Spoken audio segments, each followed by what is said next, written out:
So as it's been preparing the live stream, I think this actually records to YouTube right now. So when I watch this video back, I'll see if you guys can actually hear my voice. Oh, I'm sorry. It's okay, that's okay.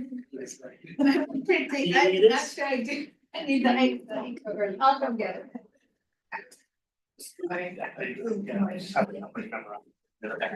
Okay, here we are, everyone. We're live and streaming. Welcome,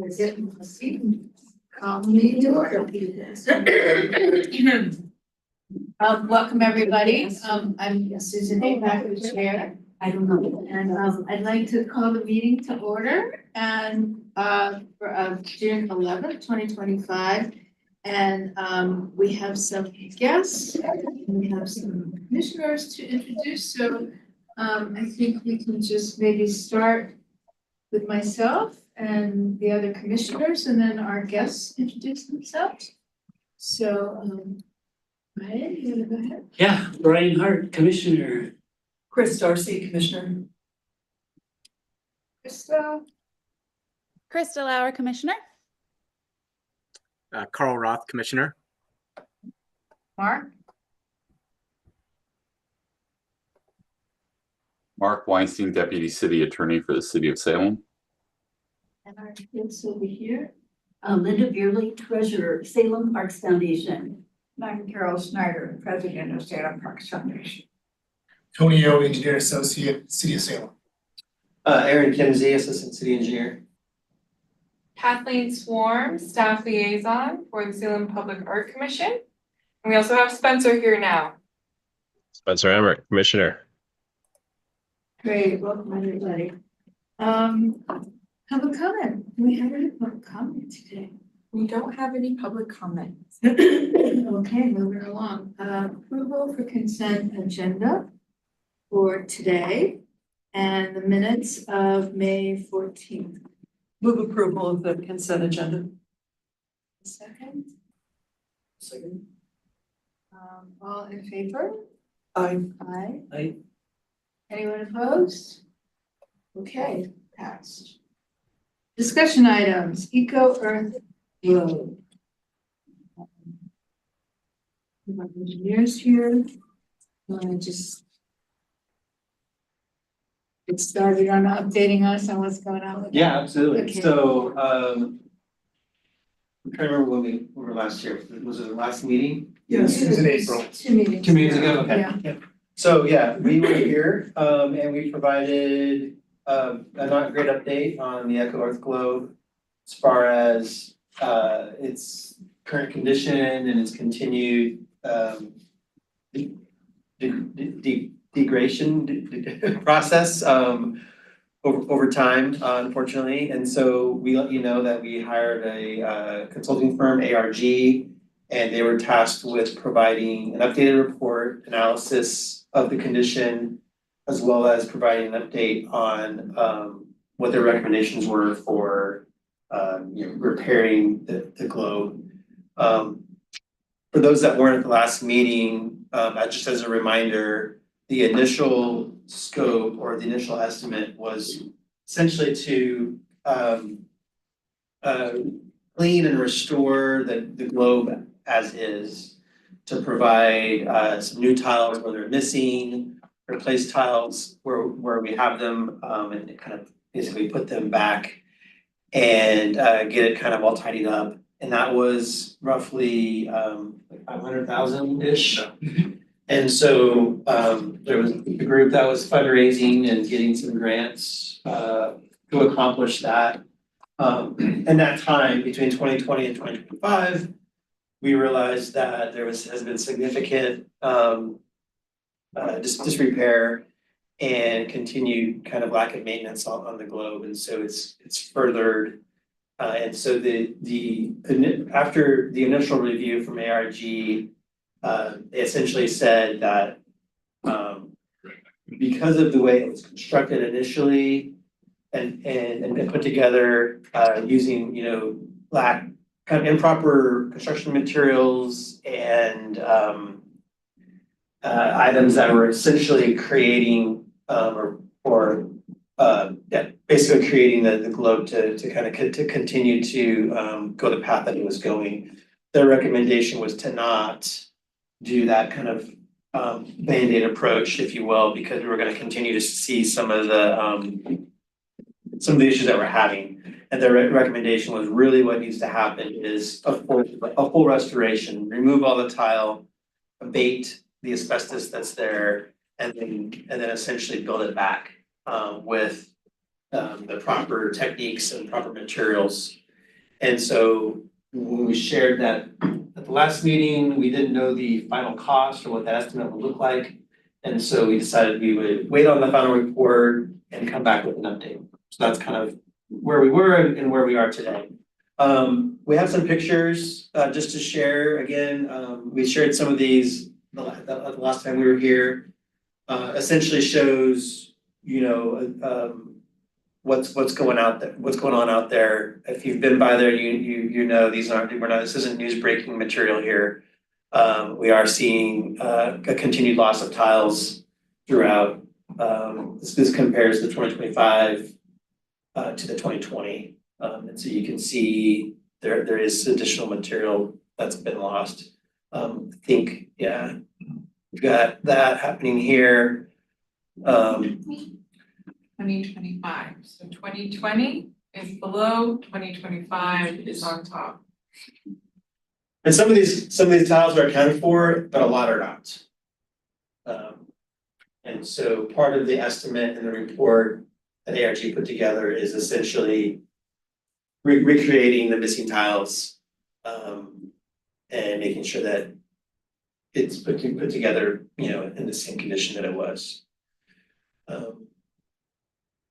Are the tiles that have dropped off, Aaron, are they smashing on the ground or are they being collected? Or are some or enough not accounted for at all? I think it's a little bit of both. Okay. Yeah, so I think some might be breaking. There is a stash of tiles that have been collected over the years. But I've also heard that there's some that are unaccounted for. So I'll just get right to the brass tacks. The latest estimate to do a full restoration, abatement, et cetera. They're showing almost 1.4 million. I'm gonna say it's closer to 1.5 after we include city costs. This is just the consultant to mobilize and do all the things that need to happen to create this. And so there will be some city cost to manage the consultant, manage the construction of it, do the everyday things that need to happen to make sure things are coordinated properly. 1.5 is probably more than what we would spend, honestly, but I'm also kind of recognizing that we probably would have some time would elapse between now and when we would actually be able to do this. So there's a little bit of fluff in there for escalation that may occur. So, I mean, that's really what we wanted to come here today and tell you is that's where we are. And so, I think what I would hope to get from you guys is an understanding of, is this something that we think we want to continue to pursue? Go back to the drawing board and raise additional funding? Or are we thinking we want to pivot and perhaps do something different? Like I think last time we talked, we had maybe some ideas on what we could do differently. And I don't know if you guys are like a decision making board, but definitely would value your opinions and kind of direction on strategy. So the other option too is, in addition, with additional potential fundraising or maybe there's other grant opportunities, the city doesn't have a lot of money earmarked for this project. And so the general fund is I don't want to say it's in better shape because of the levy, because that's not true, but that is a concern moving forward, that there's not a lot of funding that could be provided from the city. There could potentially be some additional funds that could come through the CIP process if this is delayed, and we want to try to target it at a later date, but I'm not really certain of that. Is there any discussion on how long, let's say they do it, and it all goes back to the way it was? That how long that would stay put in terms of having the contraction and the expansion of the metal underneath and what happened before? Would they be doing something differently that would make it so that it would last? Well, I don't know if that's directly mentioned in the report, but I will say that they have said, based on conversations that we've had is, part of the reason why we're seeing what we're seeing is the expansion of material with the wrong material. The backer material that they used to attach the tiles was improperly used. And so I think what they would say is, we go in there and we do it the right way. In addition to regular maintenance, which was not, we didn't have regular maintenance on this, and so that sped up the process. And so I don't think they're gonna guarantee their work unless there's some acknowledgement that regular maintenance needs to occur to prevent, because there's, we're in a wet environment and there's gonna be growth on this, just like your roof, right? And if you don't properly maintain your roof, you're gonna have issues long term. And so the longevity would depend a lot on that. Madam Chairman, when is a good time? I have a question. Just tell me that. Sure, go ahead. Okay, so this is just kind of a procedural ballpark question, but it's never been clear to me what part of the city actually takes responsibility for the globe. We made our initial agreement with Peter Fernandez, and we've now, we're hearing information from the Public Works Department, right? And yet, it's in a park and you mentioned CIP, which typically is reserved for public works, right? Public works projects. Yes. So I guess what I'm asking is this a public work?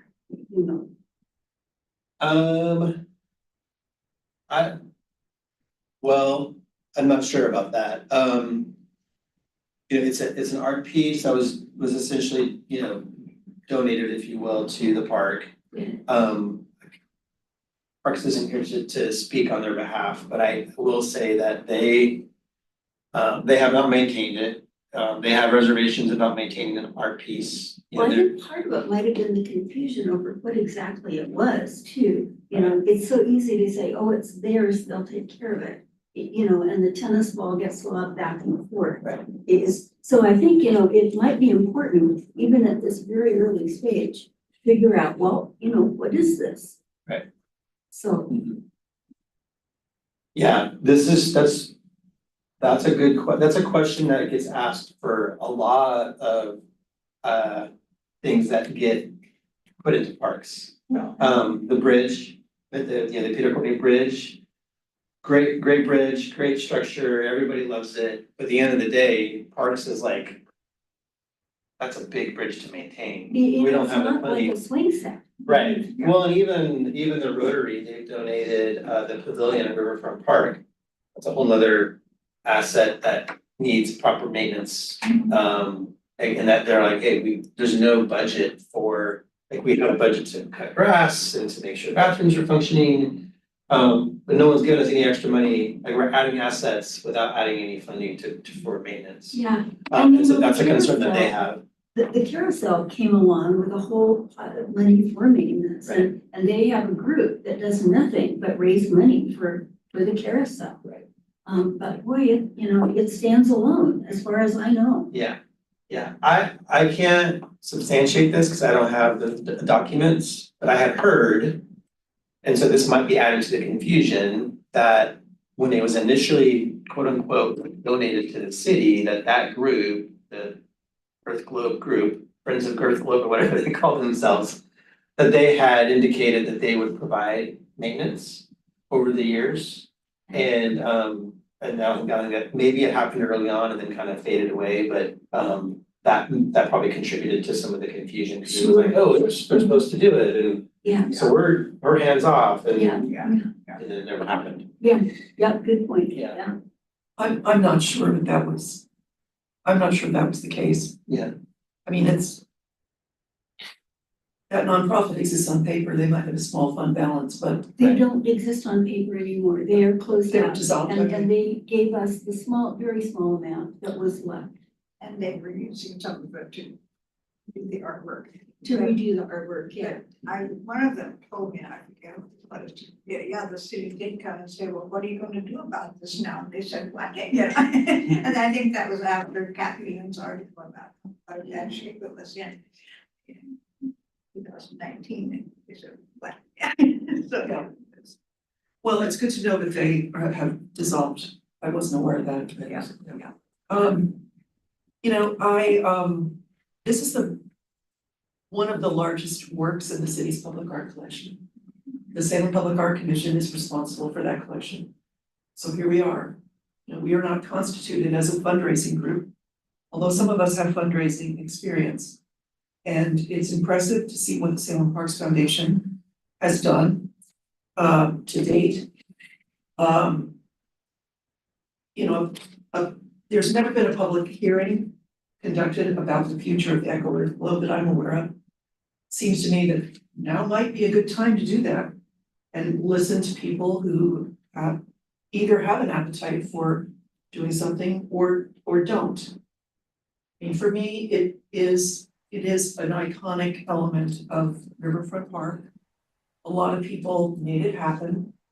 A lot of those folks are dead now, you know, we're gone. That's the reality of trying to fix something that's been around for a while. But I do think it would be important to have a community conversation about why this might matter. Like, what if it doesn't? You know, is there a plan B, C, D, whatever? A number of things have been talked by this commission over the years.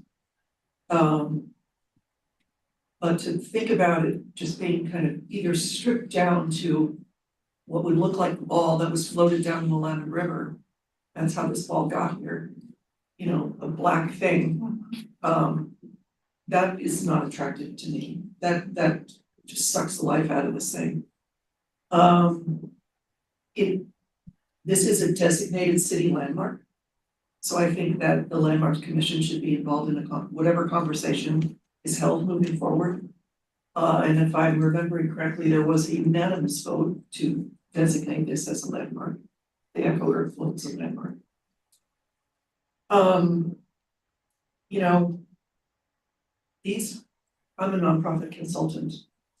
These are very uncertain times in terms of what was reliable federal funding that was available through many channels. That's not there right now. We don't know if it's ever going to come back. I'm sure it will, but it's not available now. Many of the foundations have just moved to funding things that are dealing with immediate need, unsheltered, food insecurity, still disasters relating to natural causes, things like that. You know, I mean, it's not impossible to raise $1 million, but we are all volunteers here. And so, you know, you have to understand what that means. There's not a professional fundraiser who's got this as an assignment. I think that's a really good point, Chris. I would love to hear, to have some kind of public, consensus on where we go with this. I mean, I think to me, I would hate to lose that, but it is a lot of money, and I don't know what it means to the rest of the community, but it seems like a big enough question that to put it out there, that seems like a really valuable step. Carol, can you remind us how much has been raised thus far? Yeah, there was a sheet. Yeah, right there. So it's about $400,000. Yeah, about $400,000. It's a huge effort for you right now. Yours, it took years to get to 400,000, is that right? That was the goal. Yes. That was there. And how are you responding to that new amount, the 1.5? Well. So what you think is possible? I agree with Chris. I think it's doable. I do. I mean, that's just me. And anything else you do with it is going to cost money and that has to be weighed against it too. I mean. Yeah, right. well, yeah, we talked about regular maintenance. Do we have any kind of estimate on what that means? Does it mean 100,000 a year? 100,000 5 years? That's a big part of it too, because we want to think long term. Yeah, Right. You know, so we don't get in the same Right. position in 10 years, and then absolutely. at that point, we're gonna need 5 million, you know? Yeah. And to be clear about whose responsibility it is, that maintenance. Yeah, so they could be like the carousel, and Like we critical, generate yeah. all of the time fundraisers for it. Yeah, I mean, right, because if it is long-term and there is maintenance involved, who is that? What bucket is that coming out of? Does that need to be fundraised? Is there any city funding that would be allocated towards that? Those are very important questions to ask. Yeah, that's a good point. So the next step would be to maybe form an ad hoc committee to get together to decide on how to do a public forum about it, or what the next step be, Kathleen? I think we have a couple next steps I heard. One was we want to understand the longevity of how long does ARG think this will last? If we redid it, we spent the whole amount, went all the way. Are we talking 10 years, 30 years, 50 years, 100 years? No. We're in there. No, you're not. When they last reported, when they submitted their first conservation assessment, I think they talked about, well, first of all, they underscored the need for regular maintenance, which has never happened with this artifact. And I think it was, you know, a 5 to 7 year type of cycle. We're not talking, this is not a building. This is a giant rounded object that is covered with a mosaic. This is, you know, you're not repairing something that's built to construction standards. Right. That's the issue. But keep going. So I think that's really important. What are we talking about for how long do we think it will last, even with maintenance? So then we also want to know from ARG, what is this maintenance? What does it consist of? And then we'd want to know a budget around that. What is an annual, or if it's every other year that they're wanting cleaning, or every 6 months, what does that look like? And then we want to establish a budget around that so we can really understand, if we go for this, what is it that we are actually looking at? What is the total cost, and what are we taking on as a city for that? And then, once we have some of that information, I feel like it would be great to host a public hearing. Erin, how would that align somewhat with the public hearings, for instance, that you're having with Peace Plaza? Would you be hosting the public hearings as the engineers who are kind of managing this project, or? Yeah, we certainly could. We would set up an open house like we've done on past projects. And we'd come and treat this the same way and say, you know, try to make it a time and a place that everybody can gather.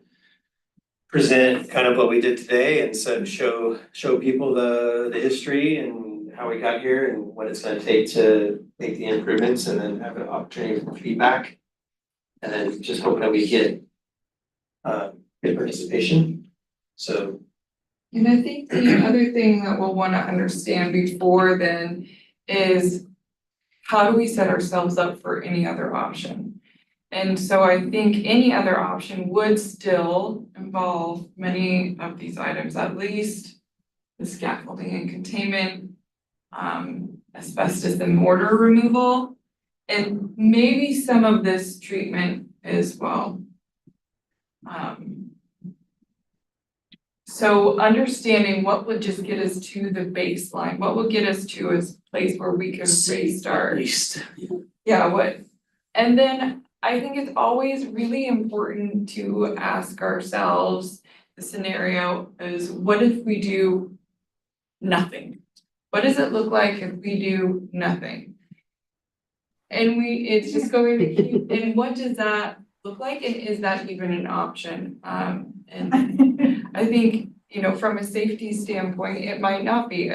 How much can we allow something really just to fall apart? So at some point, we're going to have to address this, and then the public hearing will help us understand what is that something going to be. So even understanding our timeline, our baseline of doing nothing. How long can we do nothing for? And who makes that decision and what exactly does that look like? Because it looks like in the last 5 years, there's been quite a bit of tiles, and I can only imagine that will falling off, that will happen quicker and It's quicker. embarrassing now. Right. Yeah, It's embarrassing in a year, I mean, it's, yeah. What are we looking for as a result of the public meeting? We're gonna get a lot of different opinions, maybe if we want to. What is our goal with that? Well, the goal will ultimately be to guide SPAC, as this is a piece of public art within our collection. SPAC has the authority to deaccession it. They have the responsibility of repair of the items, maintenance of the items within the collection. So it's really to give SPAC information for how you guys would like to move forward with this project. Obviously, we're very lucky that this project has partners, Public Works, and Parks, Salem Parks Foundation, we're willing to bring people together. It's such a big piece of art that we need that, because obviously SPAC doesn't have $1 million. Wish we did. Deaccession. And that would be a huge, question for if SPAC says, well, we're just no longer going to include this in the public art collection. Then what happens with that? That's Well, kind yeah, of like you said, it's still gonna cost money, you know, it might still cost cost money. half of it just to get rid of it, you know, so. And I think having a public meeting, you know, the perception of, you know, the city and everything is transparency. And if we just all of a sudden decommissioned it without any feedback, with such a beloved item, you know, it would just not be a good move, I don't think. But also, people love the idea of keeping the globe, but they have no idea Yeah. what we're talking about, 1.5 million. Right. When we're already in a deficit, plus maintenance, and it might only last 7 years. And then we'll be right back in the same boat. That does change the conversation. It's like, yeah, I love the globe. If I could do anything, I would keep it for sure.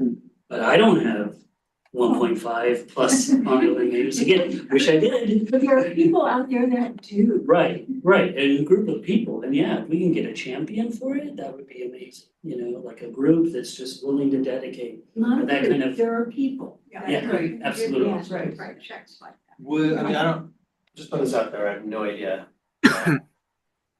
But like I know the Rotary has a lot of connections and they raised what, like 4 million, I think, for the amphitheater, which I thought they would never do. Yeah. Yeah. But I found out how much it was gonna be, I have to go, we're not gonna build this project. And then faster than I thought they raised that money pretty quickly. Yeah. And so I'm wondering if there's, not necessarily just them, but if there's other groups like that SPAC could partner with, or the Parks Foundation could partner with and say, hey, part of that outreach is, hey, Rotary and other groups. Finding a champion. We're hearing this from the community, there's a strong desire to keep it, maintain it, it's cherished, it's loved, but we need help. And then maybe that could allow for some additional connections for fundraising, I don't know. If we could get the word out to the media and to the community. Like Kathleen said, we maybe need the whole somebody- picture. Yeah. Yeah, we definitely Yeah. need information, and part of that is, do you think ARG would be able to tell us a dollar amount for if we were to just get it back down to its base? So our project could be created on top of it. Yeah, I think the question would be, the scaffolding, like you said, scaffolding containment, we probably would wanna do the asbestos. And then whatever removal of tile that is part of that. And then that could give us a clean slate, if you will, to do something else. I imagine the public hearings will have a lot of really fantastic ideas, and we'll need to at least understand, if it's going to take us is half the cost. It's going to still be $700,000 just to get it down to the base of what it is. It will help us understand if we were to reimagine the art that's on there. Give us a budget of what that even looks like, because it will still take quite a bit. That, Yeah. let's say painting or any other things goes on the globe, that will still need a budget. So in the end, I imagine this project will require fundraising. If And it will however, give us if we go with that option of not doing anything and ultimately having to remove the structure, I think it would be very helpful to know how much that would cost. Because we've got choices here. Yeah. We, and how Yeah. much the cost of doing nothing. Yeah. If it's 1.2 to get rid of it completely, and 1.5 to Yeah. keep it, Yeah. or I mean- 700 to do something different, yeah, those are all options we should have. If, again, this is just me thinking out loud, I have no say in any of this. Yeah. But I think if the decision was do nothing, the community can't support it, I mean, I don't think we're gonna hear that, but that was the worst case scenario. It's just gonna stay how it is. I think one option would be, rather than just leave the tiles there and continue disrepair, we probably would remove the tiles, keep the fence up, and then it would become more of like a historical designation, and you could have kind of like some other signs that are in the park, and you could say, hey, this is an acid globe from Boise Cascade, have like a more educational, like, we're not gonna remove the acid ball. Cause that's far too expensive, so it kind of be more of an educational, historical piece that, And it's a cool piece of history. yeah, and so people would wonder why is this here, you could explain it, and so it'd be more educational. Yeah. Oh, yeah, exactly. As far as the landmarks and how it was designated as a landmark, are there parameters of what can and can't be done to it at this point? I mean, is it a landmark that, with the mosaic on it? Right, And if you Yes. remove the mosaic, then is that in violation of the landmark? We can, it means public record, we can provide the nomination, we can provide the minutes with a discussion regarding the approval of this as a landmark. I was part of both of those processes. And I'm sure that there's code that governs it all. I think that this needs to be addressed now. We've got a good history of letting things kind of slide. And I don't want to be part of this commission when that happens again. And I really do think that it would not be complicated. You could create an agenda for one of our monthly meetings that was devoted entirely to the Echo Earth Globe. Invite the Landmarks Commission to attend, invite Public Works to attend, do something in the evening, invite the full community. I did find the Peace Plaza open house to be useful. I wish that there had been twice as many, 3 times as many people. But I just think an open public meeting with collegial boards and commissions that have a say in this present would be, or it's a co-convened event, would be really important. Let us know when you want to invite the public and we'll get a letter out to the donors. Because Perfect. they have a vested Yes, interest. yeah. So what's the next step here, Kevin? Research. We have some yeah, research. we can follow up with ARG and get some of these questions answered as far as longevity, maintenance costs, what would it be to go to kind of back to the bare slate?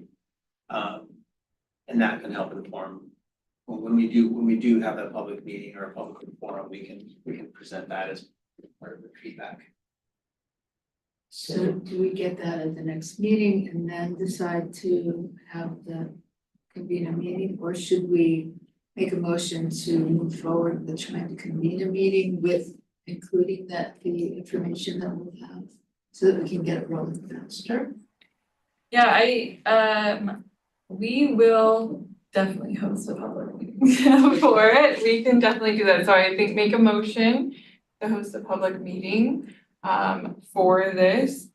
I can't guarantee that it will be ready next month for information for you guys to review. We are going to get that as soon as possible. I can't guarantee it's going to be here next month, but Okay.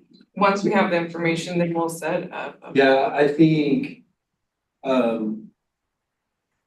don't wanna rush to a meeting without proper notification to all the parties.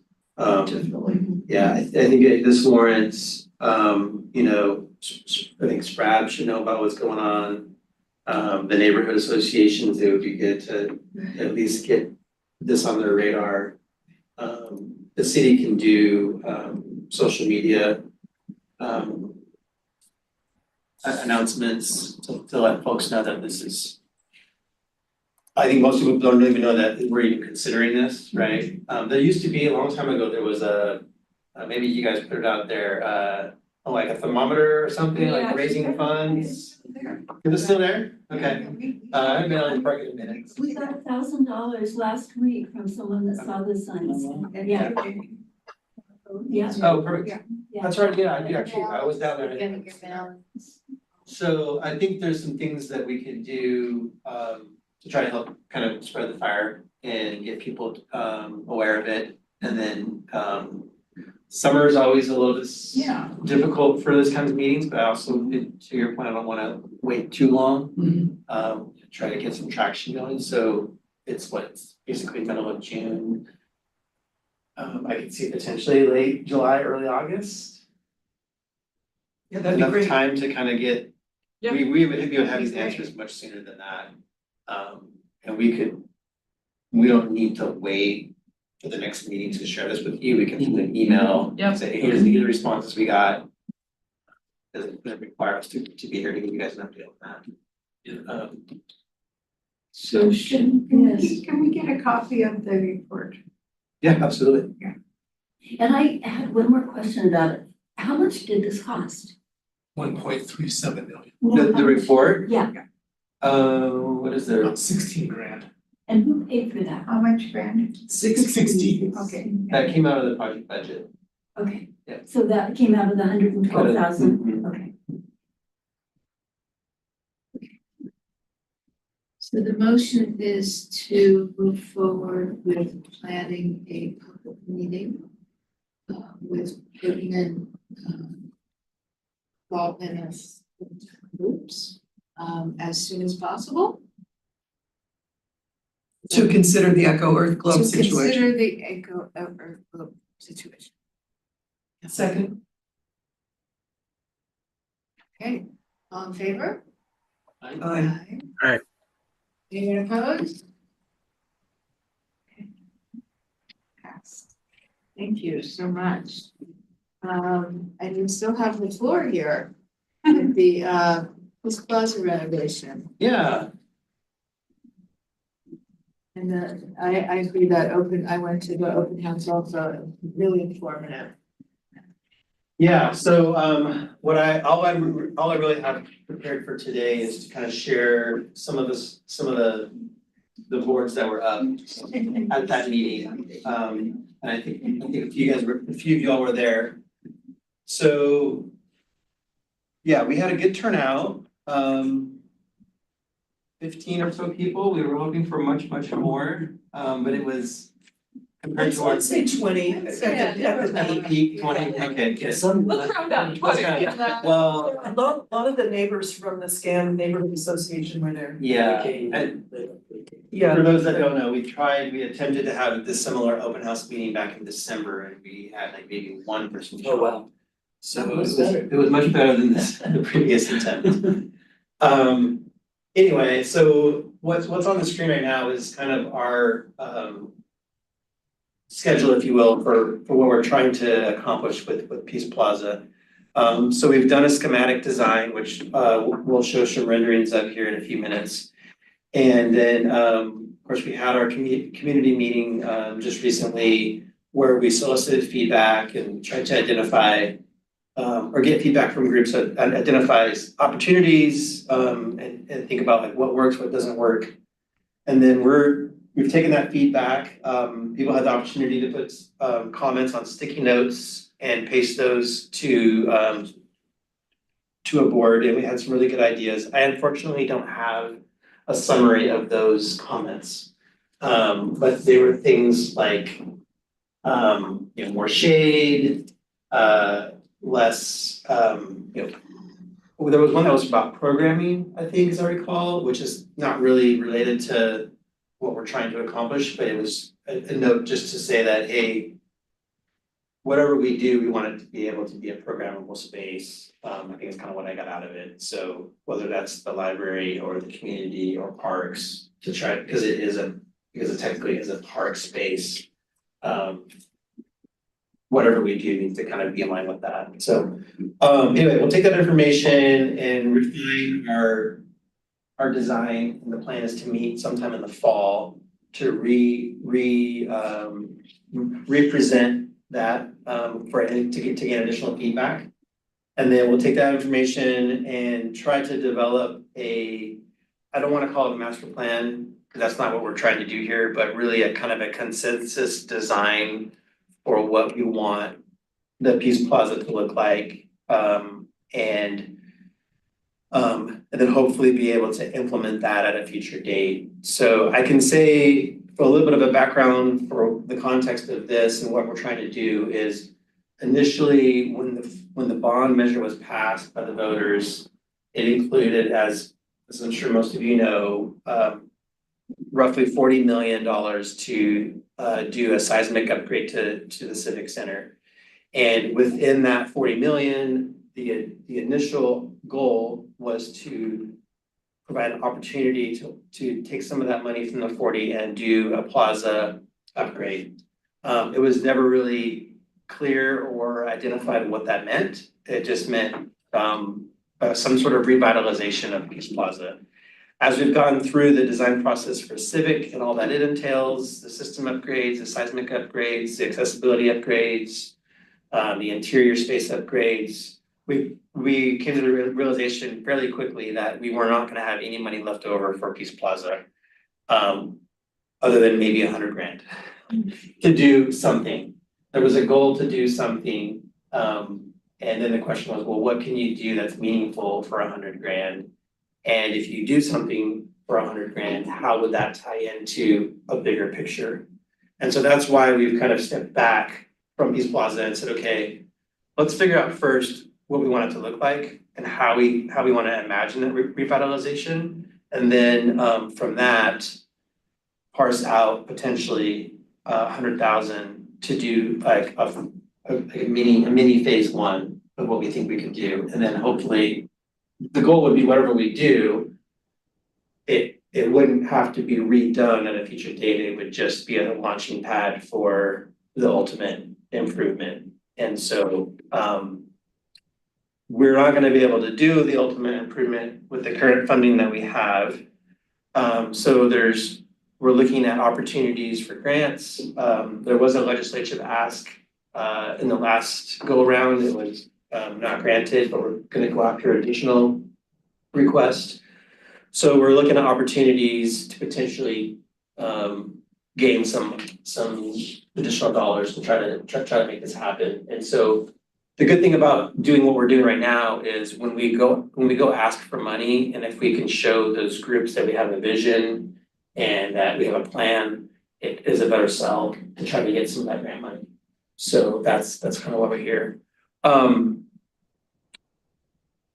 I'll tell you what we are doing with the project is on the screen. So we are doing we're doing minimal site improvements, and they're primarily accessibility upgrades. So the blue routes that you see on the screen right now are where we are providing an improvement to the accessibility to the Civic Center. And so we have ADA access now, but does not meet current code. And so that's why we're having to go back and kind of recreate those access points.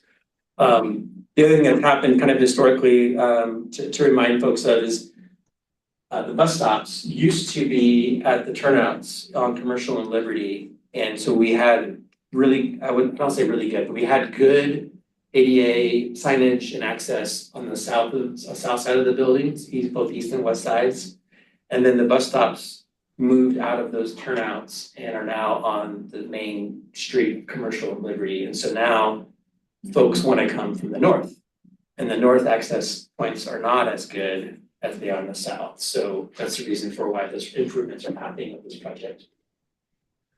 Let's go to the next slide. I think what I'm sharing next is, okay.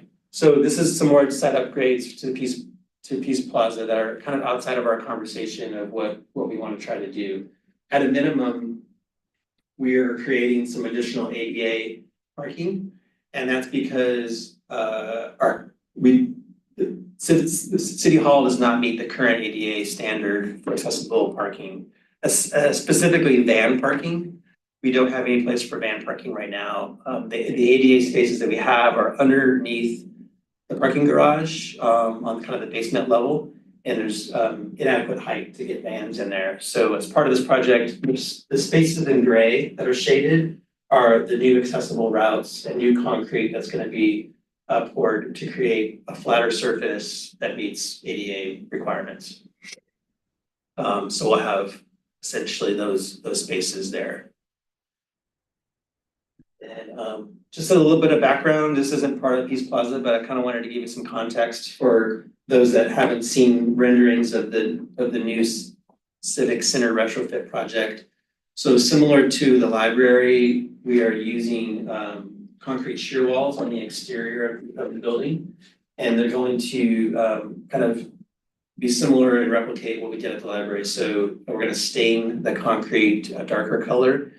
And actually, a little bit of context there, the historic, if you didn't know, the Civic Plaza, or the Civic Campus has a historical designation. And so we have to be very careful what we do to the building, especially the exterior building.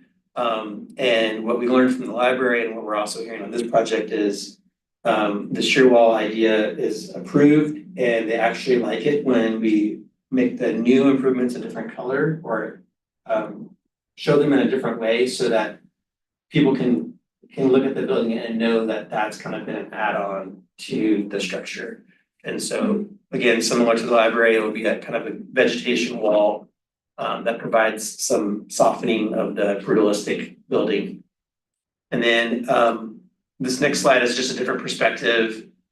This is looking from the north, looking south. You can see the council chambers up front and the two shear walls on either side. Bottom is the north atrium. We are improving the atrium. It's not seismically sound. It leaks water. You've been in there, even in the summer months, you can sometimes get dripped on. And the glass, it's actually not glass, it's like plexiglass. It's been shaded over the years and discolored, and if there is an earthquake, they would fall down. So with this project, we're going to seismically retrofit the atrium. Actually, we're taking it completely down and building it back new. So it'll provide a lot more sunlight, a lot more just natural light in that whole space where it's kind of currently kind of dark and damp. So that'll be a great addition to this project. And then finally, we get to the Peace Plaza. So this is what we shared at the recent meeting. This is the kind of the base design that the landscape architect has put together so far. And again, it's kind of that launching pad for what we want to try and do. And we wanted to get feedback from the group, and we did get that at our meeting. And so what you're looking at here is we're on the west side looking east. One of the things that we're not going to be able to do with this project is to reactivate the fountain. And so the reason for that is, one, it's an expense that the city doesn't want to incur at this time, especially with current general fund situation. And so fountain operation creates additional startup, additional maintenance every month throughout the summer. and then a shutdown and a draining of the lines, and so that's an added cost that we just really can't absorb right now. And so the idea is that we make the art piece a central focal point, that we don't necessarily need water to enhance that, and then we would kind of utilize that space and build around it. Because it is a historic site, those spires that are coming up out of the ground, they have, what they're showing here is that we would remove a portion of those, but try to maintain some to have some historical context. But by removing those, we can add some landscape and create some softening of the area. You can walk up to the sculpture, as you can see here in this rendering.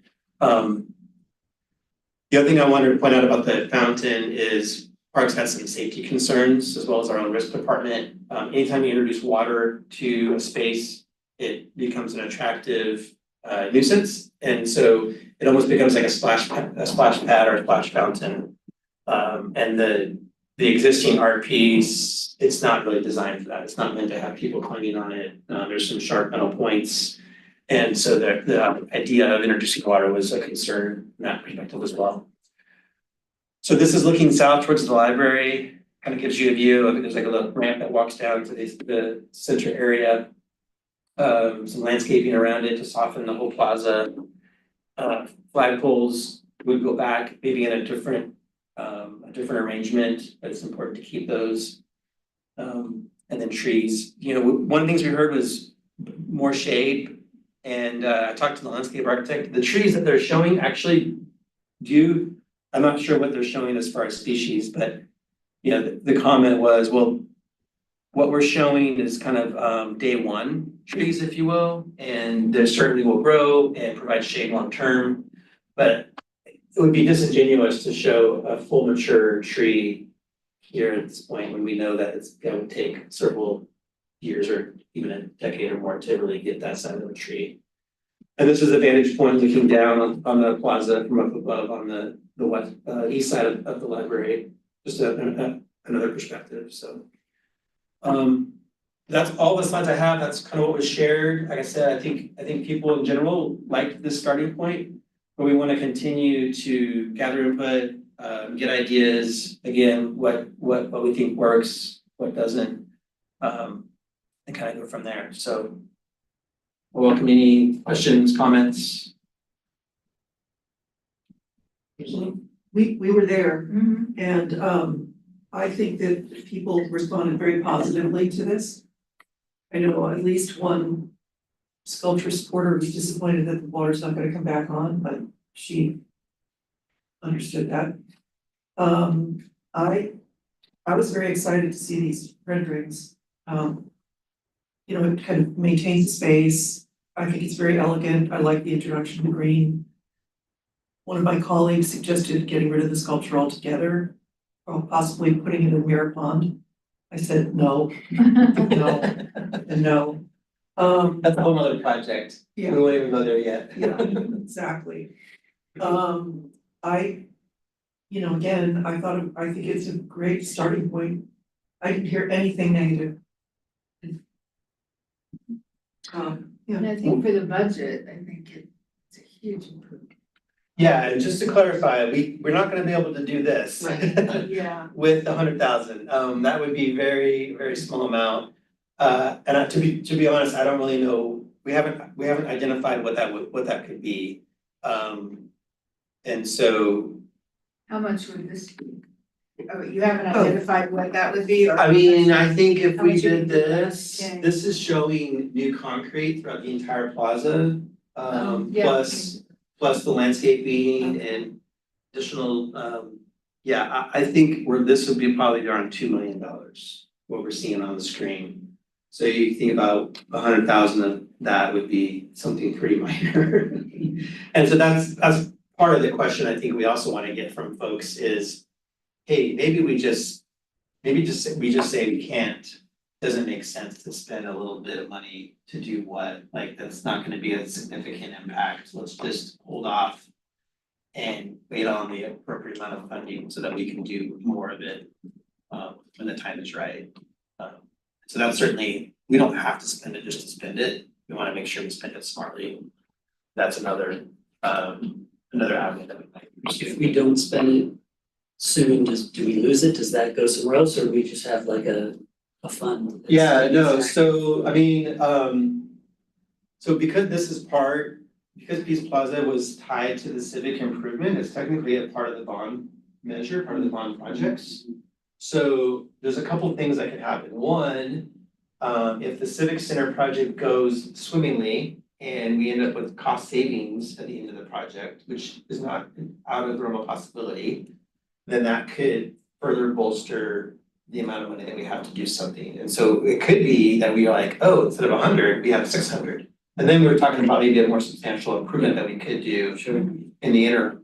The other possibility is as we get towards, depending on how long we wanna wait, if we get towards, this is a 10-year bond, and we're gonna continue to build projects and continue to sell bonds.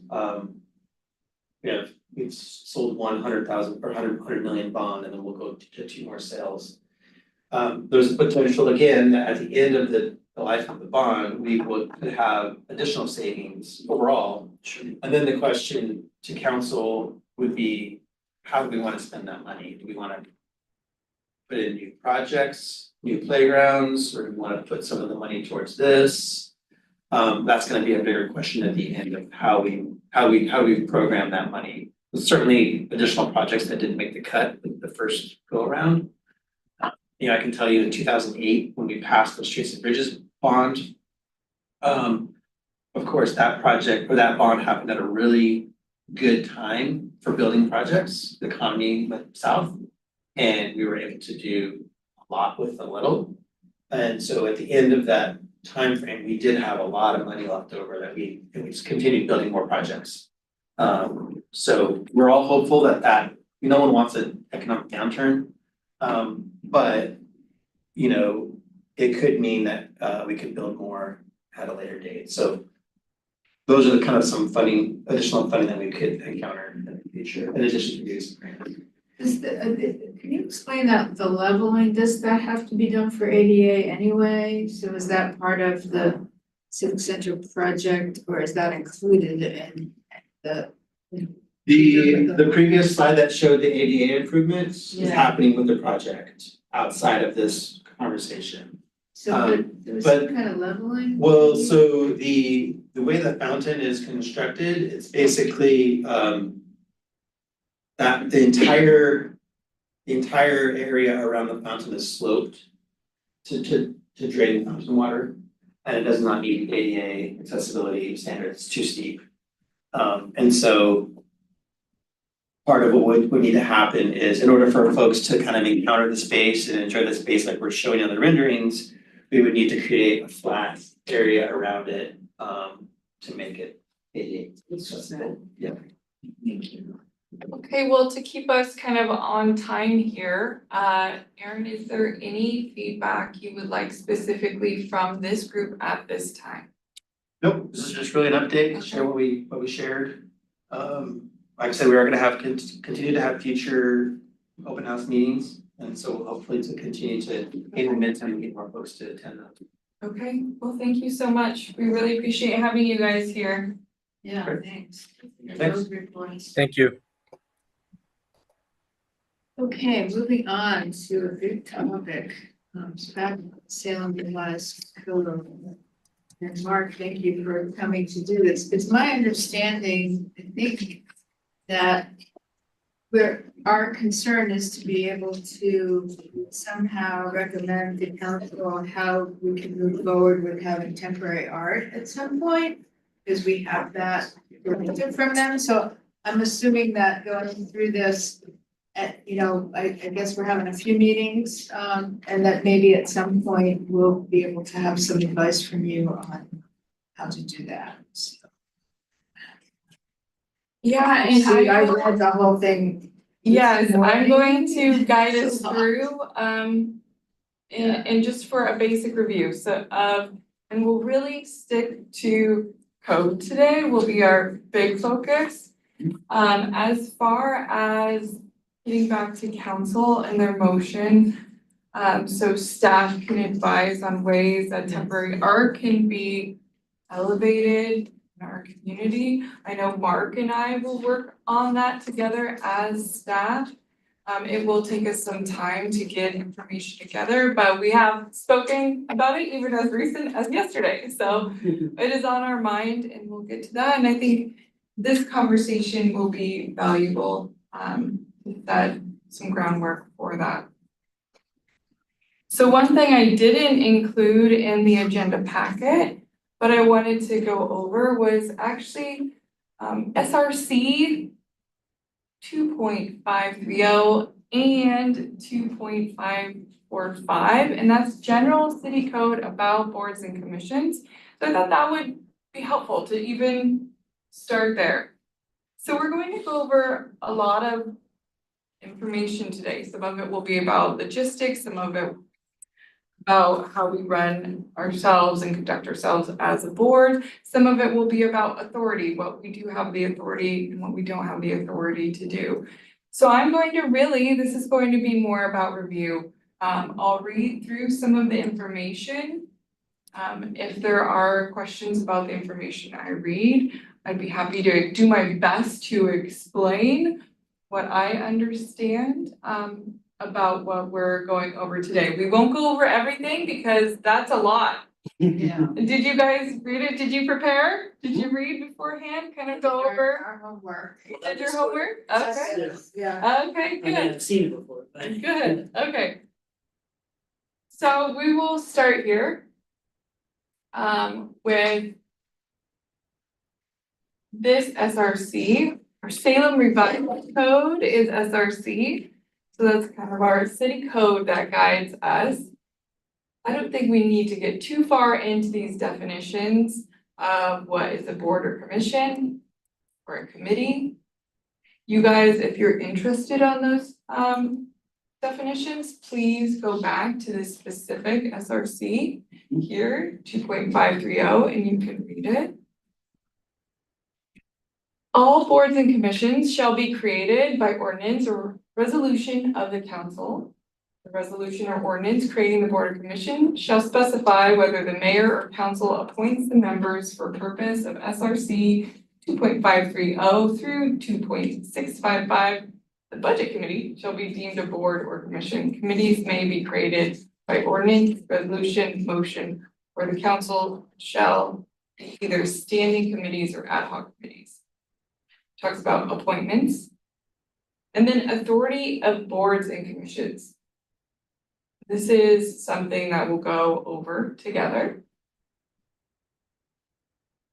Unless the ordinance or resolution creating the board or commission specifically provides, boards and commissions are only advisory to council. Except as to recommendations to the council as provided herein, no board or commission shall take, advocate, promote, or oppose positions or issues, advocate, promote, endorse, or oppose candidates for public office, or matters to be voted on by the electors pursuant of the initiative or referendum power. Boards and commissions may make recommendations to council regarding positions on issues affecting the city. So what we're saying here is that unless it is specifically provided to us, you're really only acting advisory to council. And that we can make recommendations to council regarding positions on issues affecting the city. We do have authority over things, which we will go over in our SRC later of what those are. Really, it's going to be the public art collection. That is our realm, that is our focus, and that is what we have authority over. And then So Kathleen, just a clarification on that. So does that mean that you can't, like, say with the library bond recently, does that mean we're not supposed to take positions on that kind of matter? publicly within a public forum, is that correct, Mark?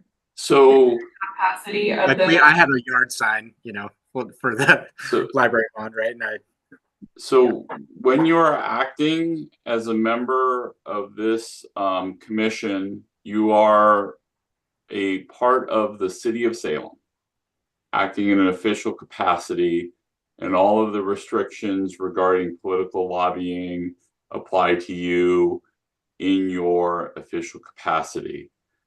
If you want to take a position in your private capacity, those don't do so. So, Okay.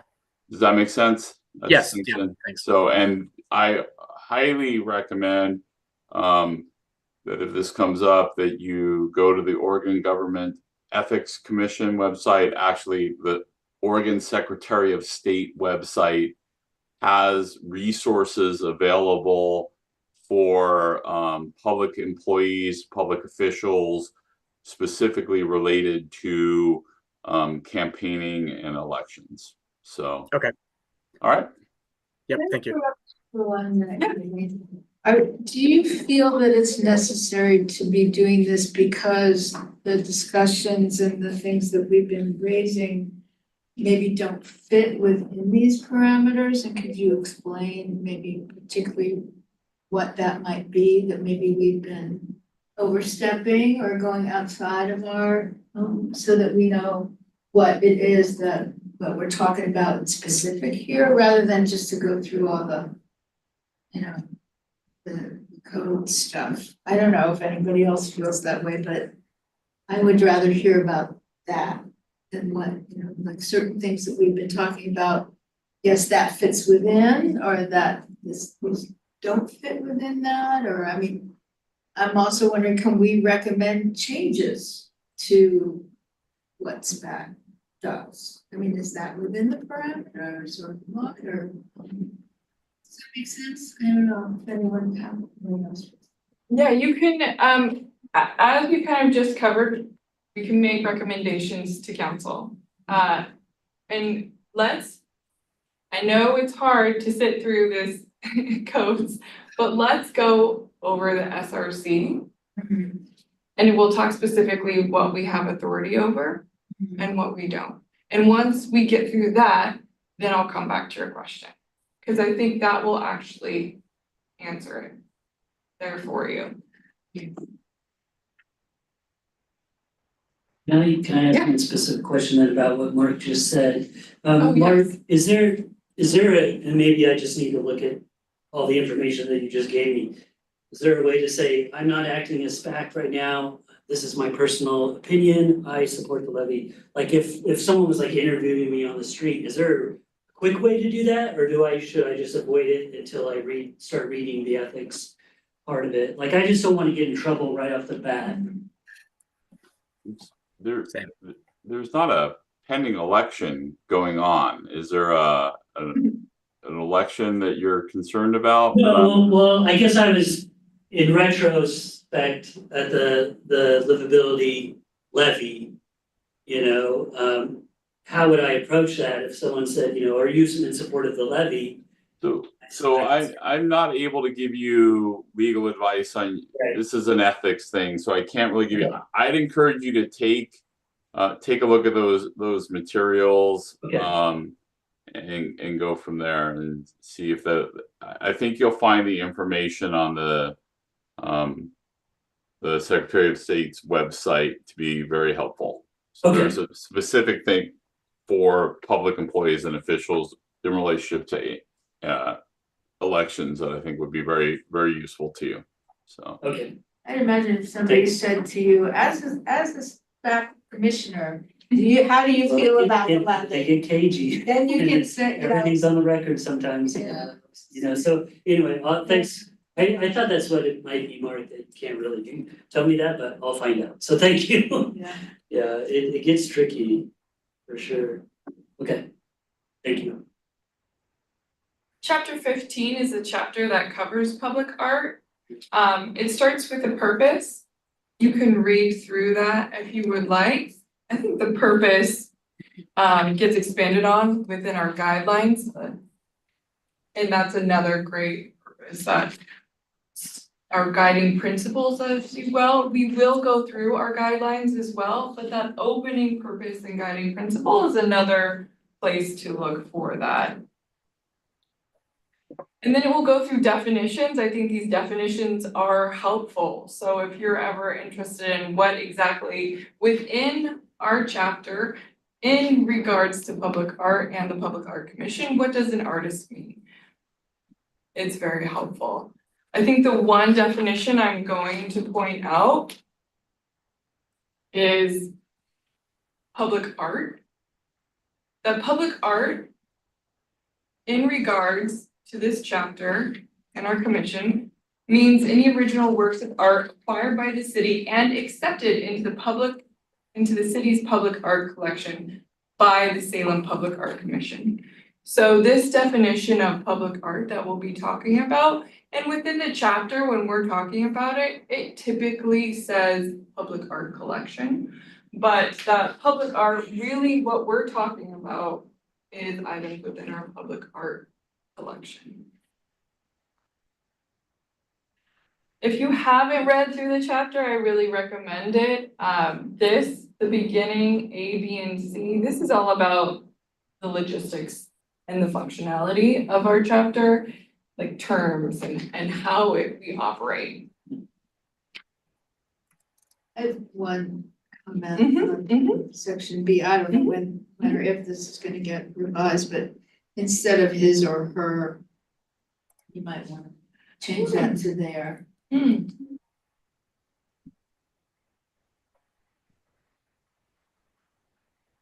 see where Yeah.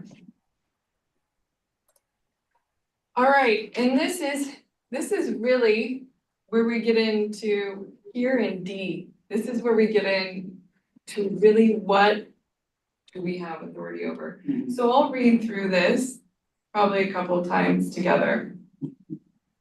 So the Salem Public Art Commission shall have authority to select, acquire, receive, borrow, commission the design or fabrication of, and maintain the accession, document, and register all works of art within the city's public art collection with funds from the Public Art Fund Trust. So I'll just read through that again. That the Salem Public Art Commission shall have the authority to select, acquire, receive, borrow, commission the design or fabrication of, and maintain the accession, document, and register all works of art within the city's public art collection with funds from the Public Art Trust Fund. I don't understand the borrow. I don't think we do that often. In our guidelines, it does talk about it. So how would you borrow something from your own collection? So let's imagine that there is space designated in the Civic Center or the library for a seasonal show of work from the city's collection that might include a major piece by the same artist borrowed from the Halliford Museum of Art or borrowed from the City of Woodburn collection. That's how I would interpret that. That is spot on. I don't recall it being done recently, but in the past we've brought some things within the city of Salem, or a piece of art that maybe we want to help Deepwood Estates or something like that. But so it's not going to be ours permanently, but it's on loan to us for a period of time. Great, thanks for that clarification. Yeah, thank you. Okay, so the second one. That's a long sentence. It with is. A lot of stuff that. It is. Yeah, okay. So that is really what we are to do as a commission. That is our main objective. That is our goal right there in that first very long sentence. Moving on to the second part, that's also important. The commission shall have the authority to advise. So this is what we have the authority to advise on. These are not decisions that we can make for ourselves, but we can advise the city manager on the management, execution, installation, or placement of works of art and administration of public art activities. Education. The commission shall have the authority to advise the city manager on the management, execution, installation, or placement of works of art and administration of public art education activities. So kind of secondary to our primary responsibilities, we can advise on those matters. So our primary responsibility is truly to the public art collection. When we move on to the next section, before I do that, do you guys have any questions about that last part I just went over? So when we move on to the next section of the chapter, it talks about guidelines and standards for the work that is within our public art collection, which I think is important. Our collection should have a certain standard for what is in there. And that's what we're managing.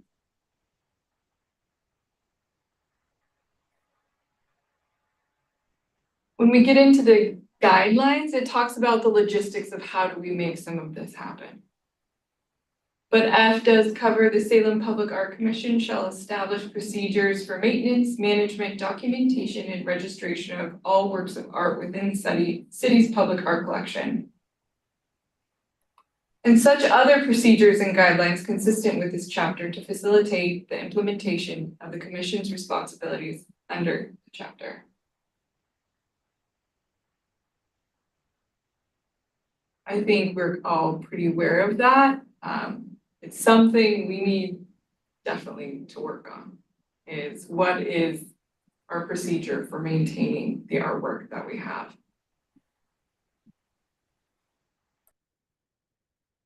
This next section, G, this is about the annual budget. Our annual budget, we include that in our annual report to the city manager. H just kind of emphasizes what we covered up in D. Sorry, to clarify that, the annual report, that's at the end of the year, right? Yes, It needs to be that's done by correct. January 1st. Okay, That's correct, yeah. thanks. Except as limited by other sections of this chapter, the Salem Public Art Commission's decisions as to the acquisition, fabrication, deaccessioning, and registration of public art, including public murals, shall be final. So that's really your guys' authority. That is where you're at and where your decision-making power is.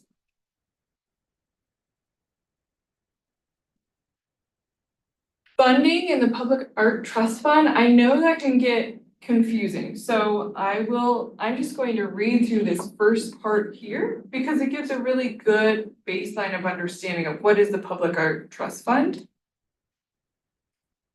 There is an established special fund designated as the Public Art Trust Fund from which expenditures may be made for those items of acquisition, fabrication, installation, maintenance, conservation, management, deaccessioning, community education, which we would be advisory on. So if we were to advise the city manager on any community education elements, we could use public trust fund for that if the city manager were to move forward with those activities. Documentation and registration of public art. The Public Art Trust Fund shall consist of funds appropriated by SRC 15.040, other funds as the council may appropriate, and funds given to the city from public or private sources, which unfortunately doesn't happen as often as we would. We need a little QR code. Yes, exactly.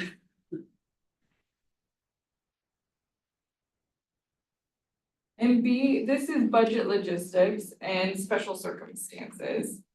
Special circumstances that would be deemed appropriate by the city.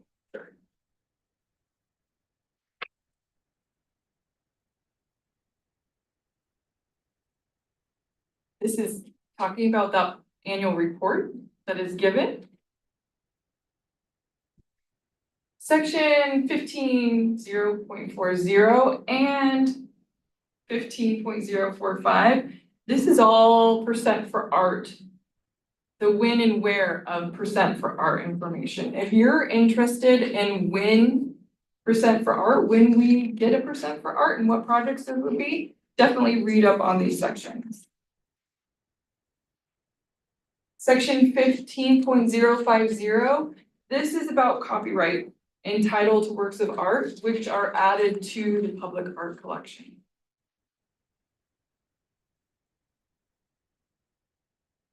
15.060, this is about citing, and that public works within the public art collection are to be cited on city property.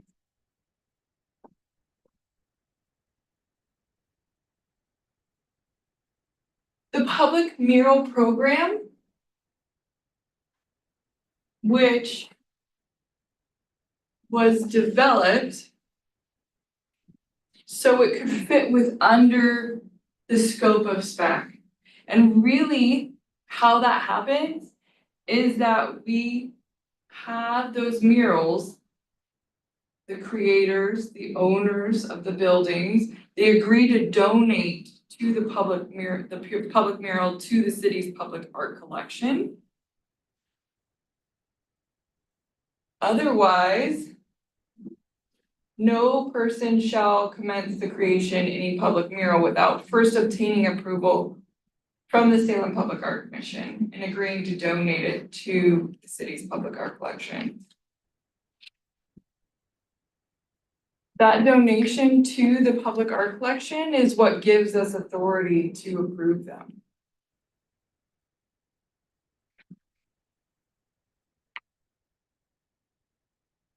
With that, if you go down to section F, it mentions the easement. That easement is also part of what allows a piece to be added to the collection and therefore SPAC to have authority to approve that and add that art.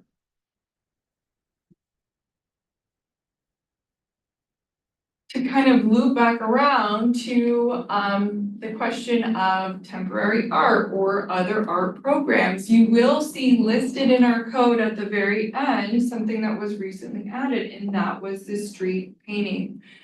Now, what you will see is that SPAC doesn't have any authority over the street painting. That street paintings are allowed in the city, subject to rules and requirements as determined by the director. The director in this case being the Public Works Director, as Public Works has authority over the roads. So it's the Public Works Department that ultimately has this program and is moving forward with it. They're the ones, that director of that department has the authority essentially to approve that art to happen. That it's not within really these guidelines, this SRC of what SPAC has authority over. There was a lot of work that was done to make this happen. That code did have to change. A lot of things were addressed Make street painting. to make street painting happen. I'm not sure of how long it took to make that happen. It took just a matter of a few months. It Yeah. was pretty quick. And so, and it would have to be something, again, that it's not us who's taking that project on, and we can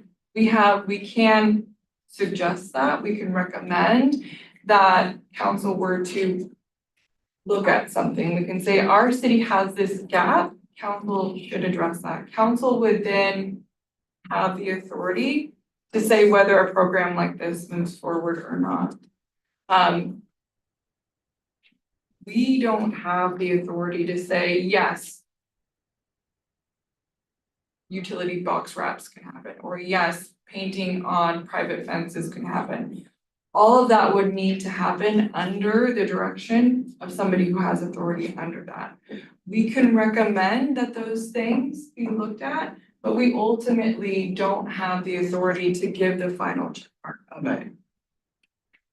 So the logistics of what department would take that on, who would house it, who would make that program happen, how long it would take to change any codes or address that. I can't answer any of those questions.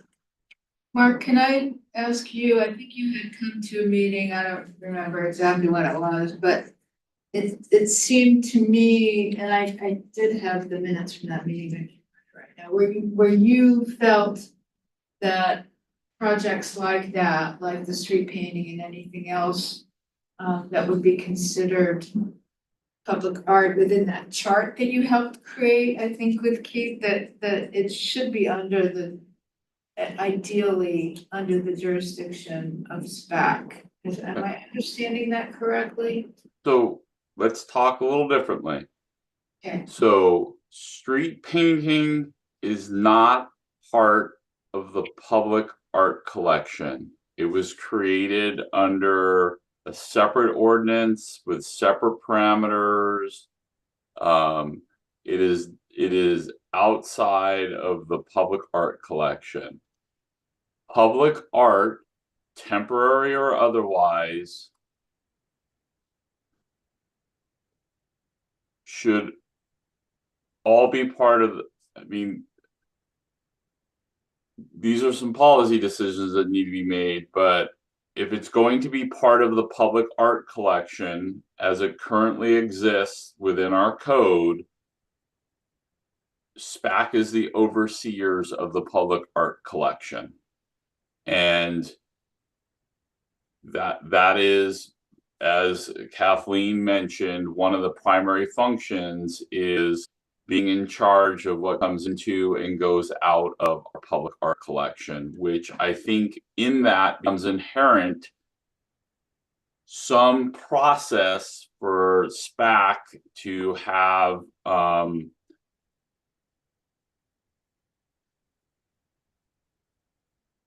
a role in determining whether or not something is coming into the public art collection. And that's part of what staff, when Keith came to you and talked about these different things, pop-up art, everything from very temporary pop-up art to longer term, the wood sculptures within the park, or some types of artistic signage at Riverfront Park. On the one spectrum, it's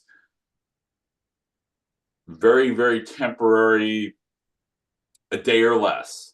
On the other side is art, temporary art, in the sense that it's not going to be forever, but it's going to be perhaps months or years.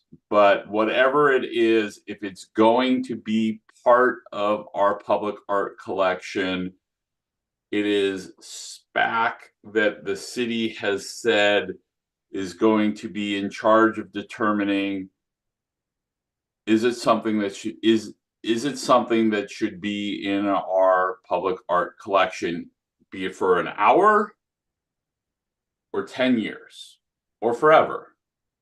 I think the idea of temporary art is all that you think of when I think of temporary art. I think of it as art that at the time that we are taking, and this is just my own, this is not an official definition, but it's like, what is the difference between temporary art and all of the other art that's in our collection? And I think temporary art is more of art that, as it comes into our collection, we know at the time that we're bringing it into our collection that it's not going to remain in our collection permanently, that it has a shelf life, be it a day or 10 years. Everything else in our collection is ours, and it's staying there as long as we want it. And we took it in with the expectation that we're going to have it for the rest of its life.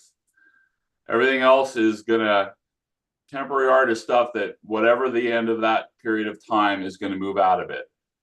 So that it is temporary doesn't alleviate SPAC's responsibility to have a process for determining whether or not it should come into our collection, even for that transitory, a very transitory period of time. Does that make sense? And so when Keith came to you with that list in relationship to the counselor's motion, I think he was saying, well, what are the various types of temporary art that SPAC would like to see happen? And what processes do SPAC feel that needs to be there in order for SPAC to determine, in this mode of temporary art, how can SPAC say, hey, this is art that should be in our collection versus something that truly isn't art? Does that make sense? It's an interesting way, I think, to look at it, and I understand it. I think, I'm wondering though, you know, street painting, have a street painting become part of the public art collection, or even the temporary, the knitted items that were around the earth, you know, things that are very short-lived. To accept them into the art collection and then have them kind of disappear seems one way to do it, but it seemed kind of messy to me. You know, we're the only art entity in the city at this point. We have no arts commission other than the public SPAC. And our you know, what the code and everything is pretty narrow, and that we're restricted to only the art collection, dealing with the art collection. To me, it seems that the temporary art and other, you know, some of these other categories that are listed as temporary art really need to be under a different heading. And either it would mean that SPAC would need to, you know, expand what we do and not just deal with the public art collection, and also deal with other aspects of public art that might happen in Salem, or something else completely, another commission or something that did, which, and that would be cumbersome, and I don't think that would happen, but there was one thing I wanted to ask you about in specific, when the street painting first came up, and we were, I was on the, you know, Grand Neighborhood Association, we were the ones that were presenting this. And we were given a document about how the code was gonna be changing to make the street paintings possible. And in there was a provision about community art. And it was, community art means any work of art allowed in the public realm through a program administered by the city. And it was, I was really thrilled when I saw that. I thought this is a whole new avenue. I know that in Portland and other places they have things other than just their, you know, their collection, where they allow art to happen a lot, like the street painting, like other murals that might not, might be temporary. That was stricken from the final decision that was made about street painting. And I was just, I tried to find out why, and the answer I was given was that it was more expedient to go with the final code because they wanted to help us make it happen. Do you have any thoughts on that? I'm not the person who worked. I don't know. Yeah. But I want to loop back to the comment you made before, because this has been brought up before. The ordinance establishing the SPAC specifically was to give the Salem Public Art Commission certain powers in relationship to the public art collection and be advisory in relationship to other things. We have a public art collection. That is the city's domain. It is our art collection. And SPAC's role is for all of the things that Kathleen mentioned in our code in relationship to that. If there are other programs, et cetera, that's one thing, but again, the counselor's motion was in relationship to temporary art. And that temporary art is going to be part of the public art collection for the period of time that it's part of the city's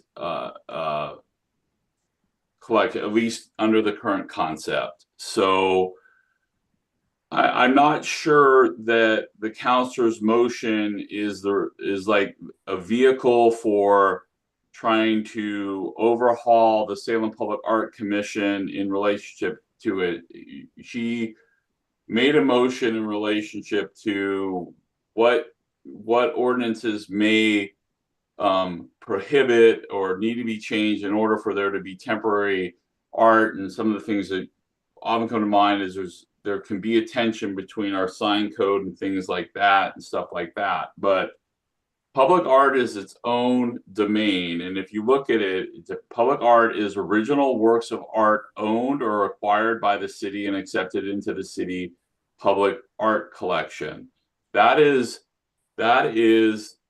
the art that the city has its jurisdiction over, is its collection. And I understand that there are other programs that the city supports, but in the context of the councilor's motion and the work of the SPAC, what the SPAC is working on is the city's public art collection.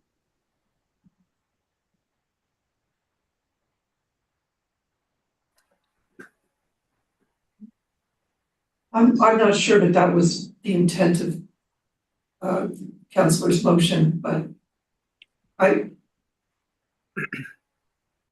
own take on this conversation is that we have not as a commission, had a conversation about what is a vision for a temporary public art presence within the city.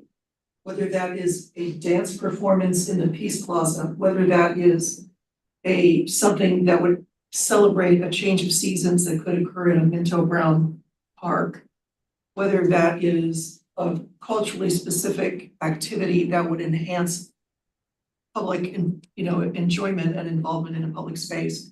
We haven't talked about any of that.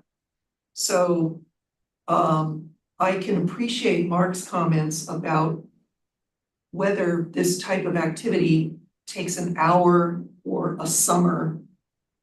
I get that. It seems like it's a whole lot of work for a public body to have to add a temporal activity into a public art collection, let's say for a weekend.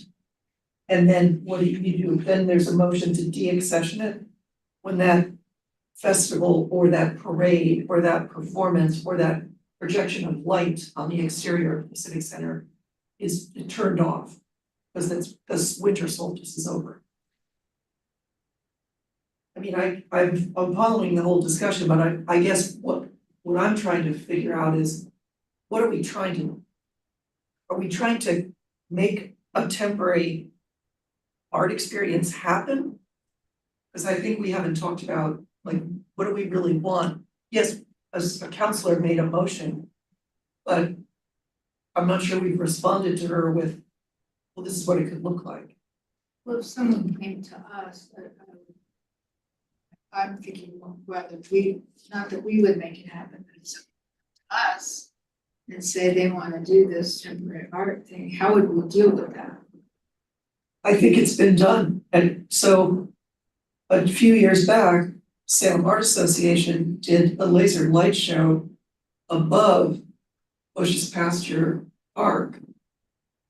I'm not sure whether anybody issued a permit for that, maybe Parks would have, but it was in the context of a 3-day art fair that happened to be on public land. But there was no city funding. It wasn't presented by the city. It was a temporary art piece. Lots of folks showed up on the lawn. And then it ended. So.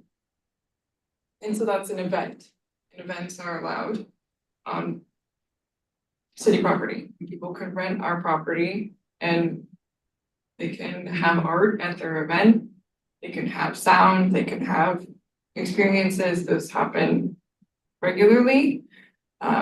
So what we're talking about is something different. So what I was really hoping, so two things. One, I want to be really mindful of people's times because we're actually over. So Carl, Spencer, do you guys need to go? I have a 1:30 meeting, so I'll need to go pretty quickly here. Can I just jump in real quick? Because I had some conversations with Keith when we were looking at this, and I think what Keith was doing when he came to the SPAC, because it was a motion by the counselor, like what barriers might exist and what changes may exist in our code that we would need to address in order to bring temporary art into the city. And I'm saying that I know it was a little more nuanced, but I think it was a really broad motion by the counselor that gave an opportunity for a conversation, just like you were mentioning, Commissioner, that there are all different types of art. Are we talking performance? Are we talking light? Are we talking sculptures and wood art and things like that? And the answer is yes. What all of these things, what are the, so I think Keith was having what are the types of temporary art that the SPAC thinks having in the city would add value in the city? What are the types of temporary art that's out there? And then in looking at each of those various temporary arts, is there a way for those under the current code to be done in the city so we don't need a change? Or if there was to need to be a change, what that would look like? So I think it's just a sort of a twofold conversation. Is what is the temporary art that would that we would be looking at, and then what would those changes need to be? And some of it probably could happen under our current code, but in those places where there might be barriers, what would those barriers be? My goal with this whole conversation was to get us all on the same page about what are those barriers. What are our avenues for this? And what is SPAC's authority over those things? And then, as your staff liaison, we have a primary responsibility, and we need to make sure we're meeting that. If we're not meeting our primary responsibility, these secondary things, those to me would be secondary, and I would really encourage us to stay focused on what we have authority over and what our responsibilities are, and make sure that we're meeting those. And so when you go into the guidelines, I really encourage you to look over them. If you're interested in what are we saying, what are the selection guidelines for art? What do we think is important as a commission for things, pieces that are coming in? I think those are really helpful. But also you can go into all of the detail for those elements that we're supposed to be caring for the public art. What is those supposed to be look like? What are those maintenance issues? What are we supposed to be doing and what are we not currently doing? And I think it would be important to refocus on what is our main primary goals? Are we achieving those? And once we get to a place where we're really achieving those, where everything, all those boxes are checked and we feel like what is within our public art collection, which we've been given the authority and responsibility over, once we feel like those are at a place, because we only have so much capacity as a group. We have a lot to do, even with what we're supposed to be doing. And then I would address the other things. Before we add more, we need to make sure we're doing what we're supposed to be doing really well. And so that's the kind of the baseline of what I was hoping to get at today. And have us all at the same place of understanding of, okay, this is what we're supposed to be doing. this is what we want to be doing or what we've been asked to do. Those are the barriers for that. These are our avenues for, let's say, if temporary art. One avenue to get temporary art would be to add them to our public art collection, which we have authority over. We already address right now, we know that would be huge, a huge task to take on. And with a very limited capacity as a group of volunteers, do we think that's realistic? So now we can go in with a mind frame of what is a realistic way to move forward and how do we prioritize things? So that's really what I was hoping to get to today. I think some of the things that we've been talking about that, and I agree with you, and I don't think we've been doing a bad job with those things, but maybe you can point out the things that we can work better on. But I think we're also responding to who we represent, the community. I mean, we have people who are saying they want to paint on a retaining wall. They want to paint their private fences in their alleys to remediate graffiti. We're getting people who are asking, a lot of other things, and I'm having to respond to them and say, well, that's not really within what the city allows. And there's sign code, and there's this, and it's not within the collection. But people are persistently asking for things that I agree would be really wonderful to have in Salem. And that there should be an avenue, the way that we wanted to do the street painting. And it was worked out. It was like, okay, let's make this happen. So for me, it's frustrating as the only art entity in the city that we can't help to make this happen. And also to make it easier for murals. I mean, we those are part of our collection, but right now we're getting people who are business owners, artists working with business owners who are looking at the application and the requirements and saying, this is just too much. We can't even understand this. It's a lot of legalese. And we want to promote and encourage people to do that and make it easier. So make the application easier, make the website more friendly, user friendly. So those are also things that we're responding to the community. And I think we have a responsibility to do that. I'm gonna have to excuse myself, but I do think it would be really useful for SPAC, Susan, if some of those voices in the community would offer public comment at a commission meeting, so they would be speaking not through any one of us, but directly to the city about using art to combat graffiti or using art to make a neighborhood more livable, what have you. Yeah. Anyway, I'm sorry, but I'm gonna have to. Yeah, is there any way I could have hopefully two quick motions in 8 minutes? And that is moving on to the Civic Center Public Art relocation. Books were purchased in the amount of $56.61 to hang art. Civic Center construction crew is asking that comes out of the Public Art Trust Fund. I would move approval of the expenditure for the art relocation. I'll second it.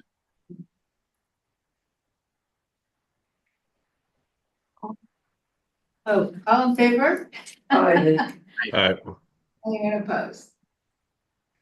And then also, after our last meeting, I reached out to the Russo Lee Gallery, who suggested a conservator, Robert Kruger, to be contacted. He has been contacted and is available to evaluate the piece, Unicyclist, on July 1st for an estimated cost of $600. I move to approve the $600 estimate and retaining Robert Kruger to evaluate the unicyclist sculpture. I'll second. All approved, everyone? Right? Aye. Opposed? Okay, passed. All right, Should we table everything else? we will to the table next- everything else. Next meeting, Yes. okay. Thank you, everyone. Thank you, Mark.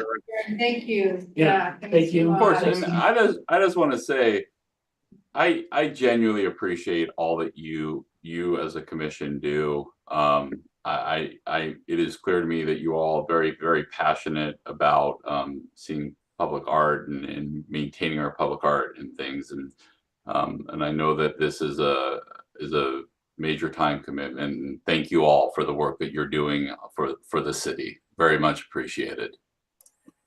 Thanks. Thanks, Mark. Mark. Appreciate it. Means a lot. Thank you. Yeah. Thanks, everyone. See you next time. Thank you. All right. Meeting adjourned. Yes, meeting adjourned.